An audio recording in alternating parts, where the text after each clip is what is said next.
వైసీపీలో వలసల జోరు మొదలైపోయింది. వైసీపీ నుంచి ముఖ్యంగా జనసేన పార్టీ వైపు వైసీపీ ఎమ్మెల్యేలు, ఎంపీలు అందరూ కూడా క్యూ కడుతున్న పరిస్థితి అయితే మనకి కంటిన్యూస్‌గా కనిపిస్తుంది. అయితే ఈ లిస్ట్‌లో ఇంకొక బలమైన నాయకుడు అటు తిరుపతికి, గూడూరుకి సంబంధించి ఒక బలమైన నాయకుడు గూడూరు ఎమ్మెల్యేగా ఉన్నటువంటి వరప్రసాద్ గారు కూడా నిన్న పవన్ కళ్యాణ్ గారితో సుదీర్ఘమైనటువంటి భేటీ కూడా జరిగింది. సుదీర్ఘమైనటువంటి చర్చలు కూడా జరిపినట్టుగా తెలుస్తోంది. అయితే నిన్న కూడా అటు కొనతల రామకృష్ణ గారు కావచ్చు, 30 ఇయర్స్ సినిమా ఇండస్ట్రీకి సంబంధించి 30 ఇయర్స్ పృథ్వీ గారు కూడా కావచ్చు, అలాగే కొరియోగ్రాఫర్ జానీ మాస్టర్ కూడా నిన్న పవన్ కళ్యాణ్ గారి సమక్షంలో జాయిన్ అవటం జరిగింది.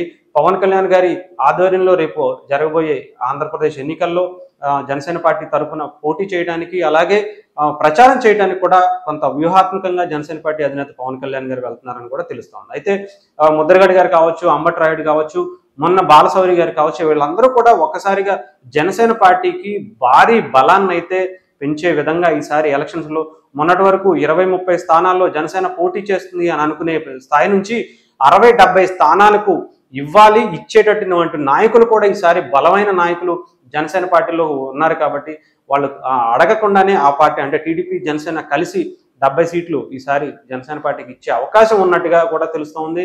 అందులో భాగంగానే జనసేన పార్టీ అయితే టికెట్ కన్ఫర్మ్ అని తెలిసిన కొంతమంది వైసీపీ నాయకులు కూడా అటు గూడూరు ఎమ్మెల్యేగా ఉన్నటువంటి వరప్రసాద్ గతంలో ఆయన ఎంపీగా కూడా చేశారు. సో ఆయనకు ఒక సుదీర్ఘమైనటువంటి రాజకీయ అనుభవం ఉంది. అలాగే మెగా ఫ్యామిలీతో కూడా కొంత సన్నిహితంగా ఉంటారు. వివాదరహితుడిగా ఉన్నటువంటి వరప్రసాద్ గారు ఈ రీసెంట్గా వైసీపీ ఆయనకి ఎమ్మెల్యే టికెట్ కానీ, ఎంపీ టికెట్ కానీ ఆయనకి ఇవ్వకుండా పక్కన పెట్టేసిన పరిస్థితి. అయితే దానికి అలకబూనినటువంటి వరప్రసాద్ గారు ఆ పార్టీని వదిలి రాజీనామా చేసి జగన్మోహన్ రెడ్డి గారికి ఇన్ని సంవత్సరాల నుంచి నేను ఆ పార్టీకి సేవ చేసుకుంటూ వచ్చాను, ఎంపీగా గెలిచాను, ఎమ్మెల్యేగా గెలిచాను, నాతో పాటు ఇంకో 4-5 గెలిపించుకున్నాను, సో అయినా కూడా నన్ను పక్కన పెట్టేసినటువంటి అహంకారపూరితమైనటువంటి జగన్మోహన్ రెడ్డి తీరు కానీ, లేకపోతే వైసీపీ యొక్క నిర్ణయాలు కావచ్చు, ఇవన్నీ కూడా నచ్చక ఆయన జనసేన పార్టీ వైపు చూస్తున్నట్టుగా తెలుస్తుంది. ఆయన జనసేన పార్టీలో పవన్ కళ్యాణ్ గారి నాయకత్వంలో పనిచేయడానికి ఒక బలమైన నిర్ణయం తీసుకున్నట్టుగా తెలుస్తుంది. ఆయన కూడా కొంత సుదీర్ఘమైనటువంటి చర్చ నిన్న పవన్ కళ్యాణ్ గారితో జరిపారు. కొన్ని కీలకమైన విషయాలు కూడా ఆయనకి వివరించినట్టుగా తెలుస్తుంది జనసేన పార్టీకి కార్యాలయం మంగళగిరిలో.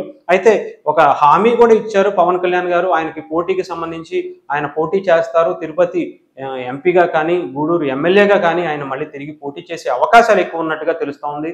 పవన్ కళ్యాణ్ గారి నిర్ణయాలు రోజు రోజుకి చాలా అటు వైసీపీ నాయకులకి చాలా కంటి మీద కునుకు లేకుండా చేసే ప్రయత్నం అయితే పవన్ కళ్యాణ్ గారు చేస్తున్నారు. ముఖ్యంగా ఆ పార్టీకి సంబంధించి వస్తున్నటువంటి నాయకులు అందరూ కూడా రేపు జనసేన పార్టీలో ఒక బలమైన నాయకత్వాన్ని సృష్టించే విధంగా, అది కూడా కొంతమంది చాలా బలంగా నిలబడే నాయకులు అందరూ కూడా జనసేన పార్టీ వైపు చూస్తున్నారు. అందులో భాగంగా జనసేన పార్టీకి సంబంధించి అటు వైసీపీకి సంబంధించి కొంతమంది నాయకులు అందరూ కూడా బయటికి రావటం, పవన్ కళ్యాణ్ గారితో చర్చలు జరపడం కూడా జరుగుతుంది. ఏదేమైనా జనసేన పార్టీలో మాత్రం కొంత వ్యూహాత్మకంగా కొంతమంది బలమైన వైసీపీ నాయకులు జాయిన్ అవటం, అలాగే వాళ్ళు కూడా చాలా క్లీన్ ఇమేజ్ ఉన్నటువంటి వారినే ఎత్తుక్కుని అటు పవన్ కళ్యాణ్ గారు వాళ్ళ గురించి టెస్ట్ చేసుకుని మరీ వాళ్ళకి ఉన్నటువంటి అభిప్రాయాలు కావచ్చు, పవన్ కళ్యాణ్ గారికి జనసేన పార్టీకి ఉన్న సిద్ధాంతాలు సరవుతాయా లేదా, వాళ్ళ ఆలోచనల గురించి అక్కడ ఉన్నటువంటి నియోజకవర్గ నాయకులు ఏమనుకుంటున్నారు, ఇవన్నీ కూడా ఆయన తెలుసుకుని మరీ వాళ్ళని జాయిన్ చేసుకునే ప్రయత్నం అయితే చాలా వ్యూహాత్మకంగా చేస్తున్నారని మాత్రం తెలుస్తోంది.